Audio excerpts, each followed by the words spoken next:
Hello everyone, welcome back to my channel. If you're new here, my name is Monica. I am a tarot reader and astrologer based in Australia. Today I am doing a VR to Meg Rose from Rose Honey Ritual and also Thea from Garden Goddess Tarot. They did a really interesting and wonderful hashtag called Only 10 Indie Decks. So the idea is that you showcase or feature 10 indie decks, and for me these are indie decks that are not only dear to my heart, but some of them are old and unusual, so I just really wanted to share them with the world and also my thoughts on what I think about them. I also watched Kay from Amidst the Grey. I love the decks that she featured, and also Rochelle from Amethyst Ascension. I absolutely love, there's just so much goodness out there, and I think that this hashtag should really come with a warning about your budget because there are many decks that you might like and just really want to purchase, and because they're indie, you know, they're often very expensive or they're even out of print. So yeah, but it's really nice to see, regardless of that, you know, regardless of the price tag for some of those decks. Also, for me being in Australia, I've got to say, I checked out some of the decks featured by Kay at Amidst the Grey, and they are US based and they don't ship to Australia, and I was absolutely gutted because I really love some of the stuff that I saw there. But anyway, that's life, eh? Can't have everything. So I'm going to start. The very first deck that I've got here is a really old one that came out in around 2012, I believe. Here we go. Does anybody recognize this? This is called Tarot of the Absurd. It is a wonderful little publication by Jessica Rose Shanahan. So yeah, it's an unusual way of keeping the decks together. It's got a ribbon and the whole deck just slides out like so. Okay, so my deck, and I believe most decks, came with a card that's signed by Jessica, and I got the Nine of Swords, which was really fitting for that time in my life. And also you'll have a card that confirms your deck number. So for me, this is deck number 46 out of 600. Now, this is a really wonderful tarot deck. I've got to say, I really hope that she considers at some point doing a Kickstarter maybe for a reprint of this. So it's black and white. Okay, but it is, perhaps because it is black and white, or maybe in spite of it, it's absolutely unique, original, quirky, oddbeat. Yeah, so let's just have a look at some cards while I talk about this tarot deck. So, you know, yeah, you can see straight away, yes, that is the Chariot. Very interesting. Let me put the backs there. So that's the Star, and you can see straight away, I mean, it is just something completely different, completely original. No other tarot deck in my collection is this different, or at times just weird, but also really nicely done, really nicely executed. It's not cluttered at all. Like, it's unusual and original, but you're not drowning in a sea of little tiny symbols here and there. Like, I feel like you get an instant reaction or an instant message about what the card is about, but you're also having to really exercise your intuitive muscle, as I like to call it. And for me, that's really important, because now and then, as much as I like my Rider-Waite classics and clones, now and then I really need to move away from that and, you know, use something that makes me go with my gut instinct, basically, right? I don't have I'm not able to rely on memorized meanings or anything like that, or something that's been in my memory, stored and rehashed so many times. So I really love this tarot deck. Yeah, I think it came out around 2012. Some of the cards, as you can see, this is the Three of Pentacles or the Three of Coins, are fairly, you know, traditional in nature. Eight of Swords being pinned being tied. So it does follow the Rider-Waite-Smith really well, and I think that is why, even though it is so different stylistically and in terms of how some of the people are represented, it works really well simply because it does keep to the Rider-Waite-Smith meaning. So yeah, I pull this deck out now and then. I have a very I'm very fond of this tarot deck. I'll always, it's a keeper from me forever. Yeah, I love that Emperor. Something completely, when I got it, I was just so blown away. Isn't that just the most gorgeous sun? This little baby, and yeah, it's absolutely beautiful. And yes, it works as a reading deck, and for me that is crucial. I do a bit of work as a tarot reader. It's not my full-time job, but it's something that I continue to do on a fairly regular basis. And so I like these sort of practical, pragmatic tarot decks, okay? The one thing that, should this deck ever be reprinted, the one thing I would really like to see is a better cardstock. The cardstock's very thin. It's not overly laminated or anything like that, but it is very, very thin, like bordering on flimsy. So anyway, that is Tarot of the Absurd. Next up, I have another deck that I don't think many people will have, and that is New Zealand Naturally. You might know I lived in New Zealand from when I was about 12 to, gosh, almost 31, something like that, 32. Which is when I moved to Australia. And so over that 20-odd time period, I came to love New Zealand and its energy. And this tarot deck was sent to me by a friend that I have unfortunately lost contact with since I moved to Australia. These things happen. It is a deck created by an artist by the name of Angela. She calls herself Angela Lemur Cat. Or Lemur Cat Oliver, and actually in the deck you get a really nice card of the artist herself, signed. So the deck comes with a booklet for instructions. It's sorry, it's not a booklet as such, it's more like an A4 printout, but it's really good. It is excellent. And this is a animal based deck. It's a nature based deck, and before you walk away from it, let me just say, I've done readings with this deck. Actually, I did one only yesterday that it is crystal clear for me. And I'm not sure, I wouldn't normally think that would be the case with a deck like this, because it features like scenes of animals and birds and wildlife from New Zealand.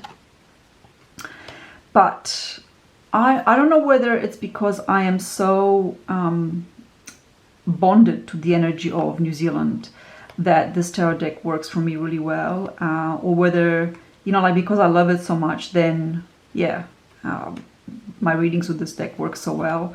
I'm not sure whether it's because I really have a deep appreciation for hand-drawn, hand-painted works, tarot decks and works of art. I'm not really that big into collage, and artificial intelligence is like a big no-no for me. I'm just really not interested in any of that. So anyway, so yeah, each card features a different animal, and the little pamphlet that comes with it explains really well why they're chosen for the context. And I have to say, the artist did a brilliant job of matching the animals to the card meaning. Like, this is the Page of Coins, and you've got this little puppy. It's just so beautiful. It's a playful deck. It carries a really gentle energy. Yeah, and I have used it for readings. It's a pragmatic deck. I would never have picked that. As you can tell, it's a very small deck. So I've got small hands, and this is the size of, like, say, a Lenormand or playing cards, if you wish. And I really appreciate that. The cardstock is thin, but it's not plasticky, and I really like it. It's better than the previous deck, Tarot of the Absurd. Really, really, really love this cute little tarot deck. All right, number 3, we have a more recent edition and still in print, you can go and purchase this, and that is the Somnia Tarot by Nicholas Bruno. Look, I've talked about this deck before and I wasn't going to feature it because I think I've talked about it enough, but clearly I haven't. I hold this deck and the artist who created it in extremely high regard. He created all the props and the sets for this tarot deck, so it has a particular mood about it, this tarot deck, that really spoke to me and continues to do so. You know, there's the Hierophant, for example. So all the people have this cover over their heads. You cannot see their faces, and I really, really love that. So they have also sometimes hair, like in the Empress. It is unique, but I don't just love it because it's unique. I'm actually not a fan of something new and different just because it's new and different. To me, it's got a whole substance. And this deck certainly does that, right? It's a Rider-Waite based deck, and it keeps to the Rider-Waite-Smith tradition really well, but it does so in its own style. And some of you, I'm not sure if you watched my video on being in the death card year. This year I am going through the death card numerologically. I'm in a year number 13, which is the death card in tarot. So it's a big year for endings and for letting go for me. And I think that this tarot deck really mirrors that energy for me really well. It's an energy of contemplation, an energy that allows me silence. You know, it invites silence, it evokes silence, and self-reflection, and just taking time to understand certain things. It's not a light and airy tarot deck, as you can tell.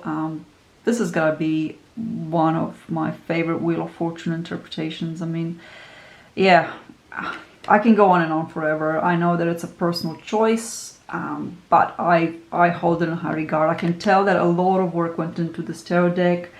It has substance. It's not just new and shiny. There's so much beneath the surface with this tarot deck. The cardstock is fantastic. It's a lot thicker than the other two decks I was talking about, and yeah, brilliant for readings. So this is the Somnia Tarot by Nicholas Bruno. Okay, next up we're going back in time once again, and I finally dug out my long lost Danny Loft tarot. So I have this copy. This is, let me have a look here, the 2012 edition. What else does it say? Sorry about this, I should be better prepared, but you know, that's just life. So I have edition number 231 of 450, the 2012 Alexander Danilov, first edition. So I dug this out because I had been looking through my box of extra decks that I have. So when I bought this, I bought 2 copies of it many years ago. And I am really trying to not hold on to additional copies anymore. I think that's just ridiculous.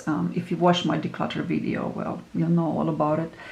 It's very tempting, isn't it, in the tarot world, to just get a second copy just in case, or they're also great to gift, and you know, I'm not saying it's all bad, but anyway, that's beside the point. I find the Danilov Tarot to be wonderful, marvelous, unique. I think, you know, it's like the real work of art.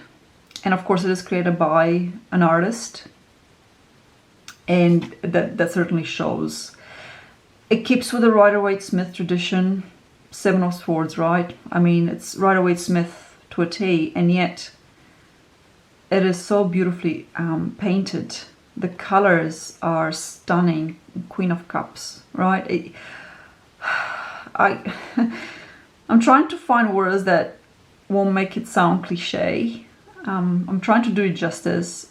I hold this tarot deck very, very close to my heart. So selling my spare copy, I didn't donate it, I actually sold it. Yes, selling it was actually a difficult decision, but in the end it was like, yeah. Anyway, we won't dwell on the past, shall we? Seven of Wands, very much Rider-Waite-Smith, but I love some of the details that the artist has chosen to add here. Interesting with the Three of Swords and the image of Jesus on the cross. That's certainly an image of suffering and a story of suffering. But I mean, look at the colors in the Four of Wands. If this doesn't say abundance, nourishment, fecundity, the bowl of fruit, and just the green, the shades of green, the hues that he's chosen are so nicely done. So anyway, this is the Daniel of Tarot. The majors are incredible, simply stunning. My one pet peeve with this tarot deck is that the corners aren't rounded, right? They've got these super sharp corners, and I'm not Don Michelle. I freak out when I think about having to trim a deck, but I think I'll have to. Anyway, so that's the Danielov. Next up is a purchase from this year, and that is an Oracle deck. Surprise, surprise. It is the Weaver's Oracle, folks. So let me just grab the box. Oh goodness. It's a very big box because it comes with a proper book. Thank goodness for that. The Weaver's Oracle is something else. It was created by a lady by the name of Carolyn Hillier. I hope I pronounced that right. And I'm not going to try and describe it in too much depth because this needs a review of its own. I think I'll let the cards just speak for you. What comes to mind when I work with this deck, and I haven't worked with it much precisely because I just feel it holds so much power and potency for transformation, for taking these weavers along by my side as I travel my own path in this life, and as countless women have done so through thousands of years. It's something that I don't think that the brain can really comprehend, the generation after generation after generation. And yet I am here today because of all those previous generations. And I don't know, I'm just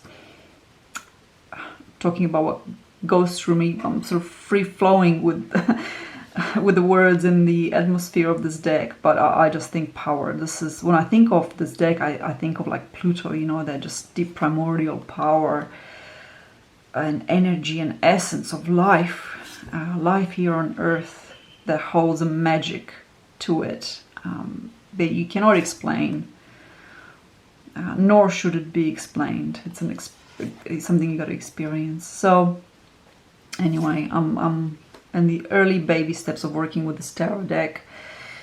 I will be doing a review of it one day when I gather all my thoughts and the right way to describe it, because it's difficult to describe the energy and the power, the essence of a deck like this.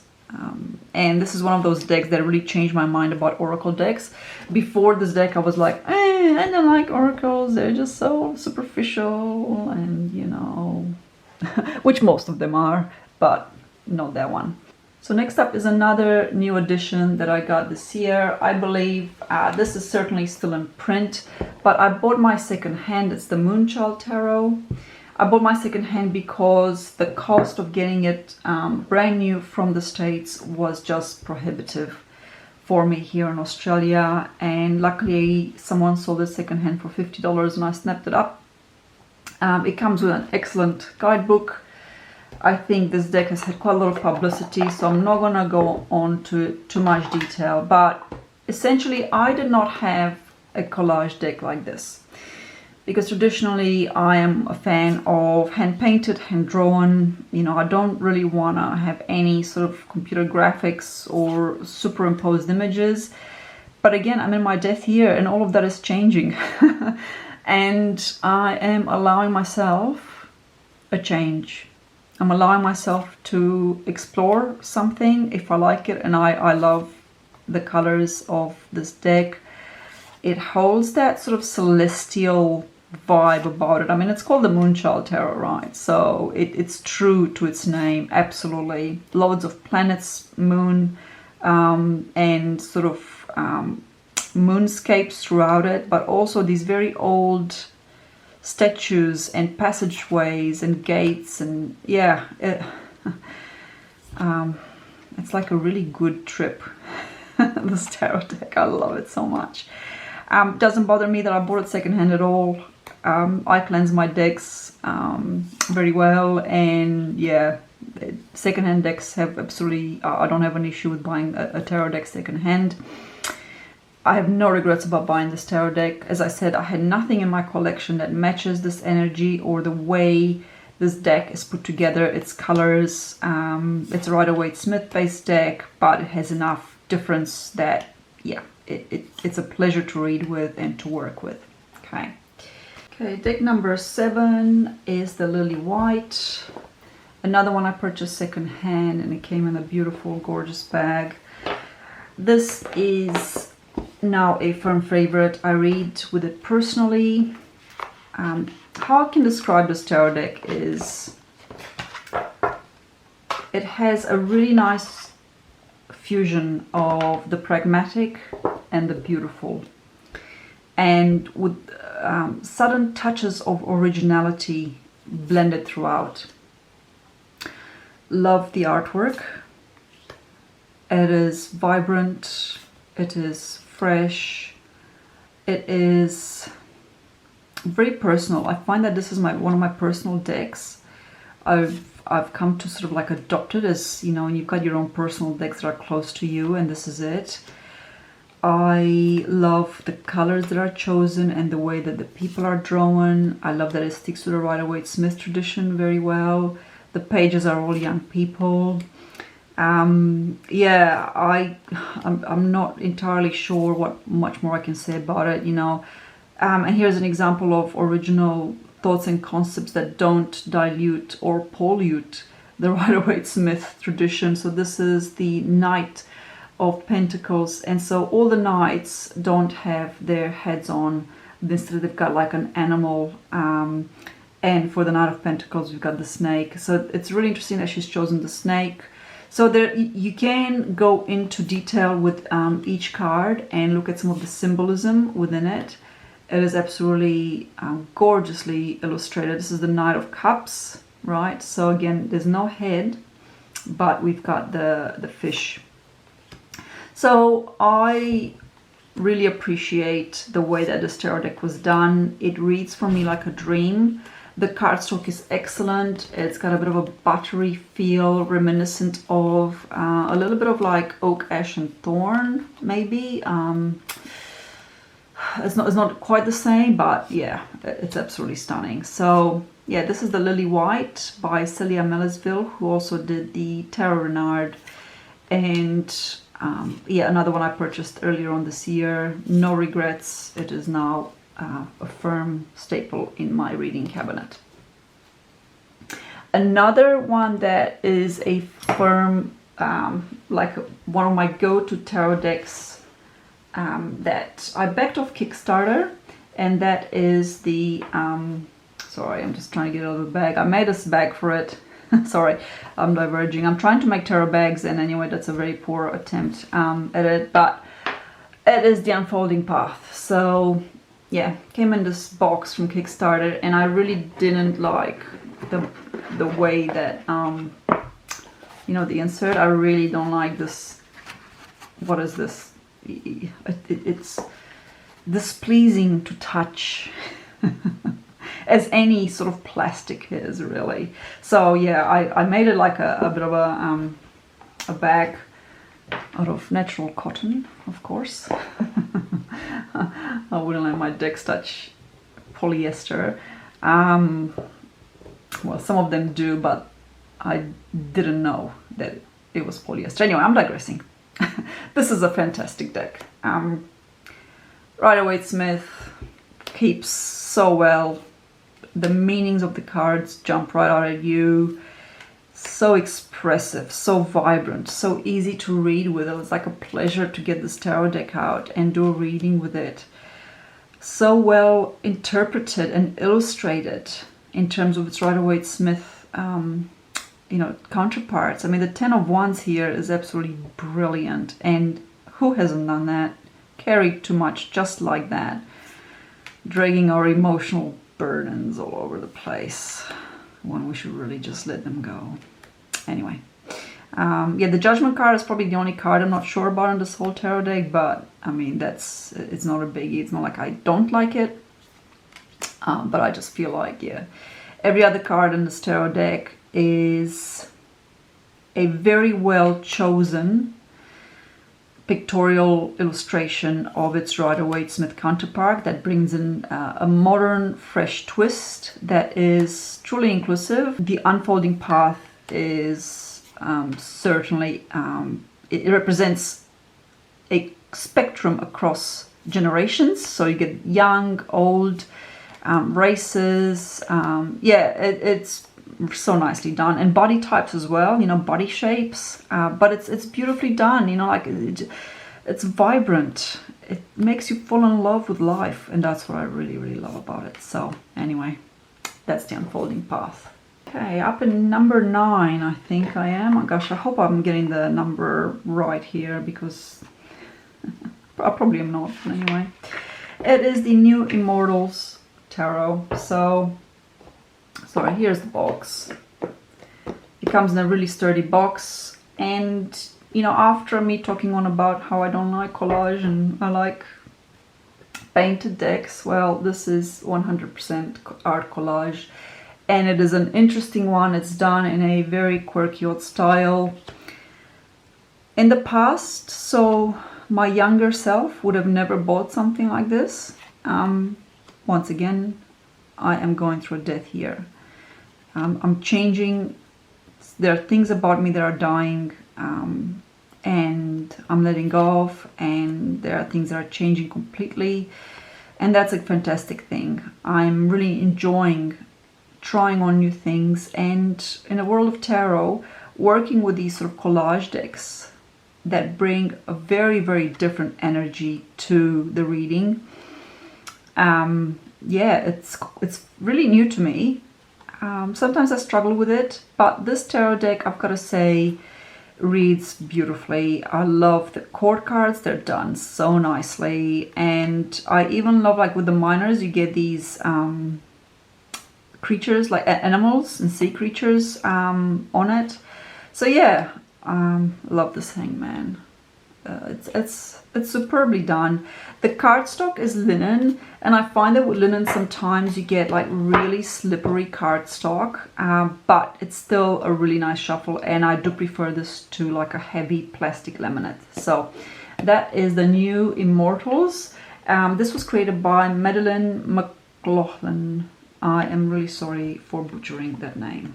I never know how to pronounce it. And finally, last but certainly not least, let's get something really weird and oddball out. Well, it's not that weird, but it is, because it's in the title. The Weird Cat Tarot by Gabrielle Cash. This is one of those things like where I look at it and I go, I can't believe I bought this. And at the same time, I love the fact that I bought this. And I mean, look, right? Whoa, trippy. Let's just admire the gilding to start off with, because oh my goodness, hot pink, right? I am not the person that goes for hot pink, but yeah, we've covered the fact I'm in a death here. Anyway, so this is the Weird Cat Tarot by Gabrielle Cash, and it's Rider-Waite based, which is good. It is different, and not yet. Certainly different. I am decluttering my cat themed decks. I actually sold my Bohemian Cats, believe it or not, but I'm keeping this because yeah, it's lovely, it's quirky, it's cute, it's fun. I pull this out when you know, I don't want to be in that space of like, you know, with the Somnia Tarot, there's a seriousness and a heaviness about it, and it's fantastic for when you need that, but I don't always want that. And sometimes having something that's a bit more light, and yet it can deliver because it is Rider-Waite based, right? The Two of Pentacles, the juggling, you know, got 2 strawberries. Absolutely delightful. I really have come to really appreciate this so much. So yeah, to wrap it up, I am featuring the Weird Cat Tarot by Gabrielle Cash. I bought this off her Etsy store. I'm not sure if you can still get this. I haven't checked, I'm sorry, but I'm sure if you search for it, you'll come across and find out. And I'm really glad I did, because now with the price of shipping, I just can't, yeah. Getting tarot decks from overseas is becoming more and more of a challenge for those of us like me here in Australia, where the cost of shipping is now pretty much on a par with the cost of a tarot deck. So anyway, it makes me treasure these little quirky decks that I've bought even more. So yeah, that's my only 10 indie collection, and of course I wouldn't say they're my top 10, but I'm very fond of these 10. They're very dear to me. They all work in their own unique ways, and you know, I've got other decks that I can say that are that I hold in a high regard, like some of the decks from Baba Studio, for example, like my Gaian Tarot, but I feel like I've talked about those quite a lot, and I just wanted to feature some decks that are you know, equally important to me in my practice as a reader, but I just haven't shared as much of. So I hope you enjoyed that, and as always, I thank you for watching. I thank you for supporting my channel, and until my next video, take care.